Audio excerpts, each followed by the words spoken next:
So hello friends, কেমন আছো তোমরা সবাই? নিয়ে চলে এসেছি আবারও একটা মিনি ব্লগ। আর এইটা হলো গণেশ পুজোর দিন সকালে, মানে 27 তারিখের দিন ব্লগ।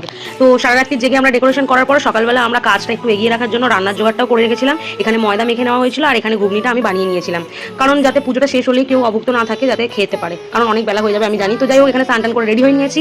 আর এখানে এই আমাদের ঠাকুমাসি দাদাও চলে এসেছে পুজো করার জন্য, মুটকি চলে এসেছে, মাম্পিদি তো ছিলই, আর তার সাথে রিয়াঙ্কা দিদাও চলে এসেছিল। তো এই দেখতে পাচ্ছ তোমরা, পুজো এখানে স্টার্ট হয়ে গেছে। পুজোতে যাদের যাদের বলা হয়েছিল তারা সবাই প্রায় এসেও গেছিল, আর যারাই আসছিল তারা ঠাকুরের সিংহাসনটাকে দেখে এত সুন্দর বলছিল যে আর কি বলবো, সারা রাত্রির মানে খাটনিটা আমাদের বৃথা যায়নি। তো এই বলতে বলতেই দেখো আমার দিদিরাও চলে এসেছিল, আর এখানে পুজোটাও প্রায় কমপ্লিট হয়ে গেছিল। हम लोग दिखाना তুমি কায়ে কাদা ইতনা কথা বলতে এত মানে চাপ ছিল এবারে, আর মাম্পিদি যদি না থাকতো আমি কোনোটাই করে উঠতে পারতাম না একা একা। আর তার সাথে মুটকিও চলে এসেছিল পুজোর কাজে, ওনার হাতে হাতে অনেক সবাই মিলে হেল্প করেছে। তো যাই হোক, এইভাবে আমার পুজোটা কমপ্লিট হলো। এরপরে খাওয়া দাওয়ার ব্যাপারটা সেটাও তোমাদের সাথে শেয়ার করবো নেক্সট পার্টে। তো ফুল ব্লগও আমি দিয়ে দেবো খুব তাড়াতাড়ি। চলো, দেখা হবে পরে একটা ভিডিওতে। টাটা।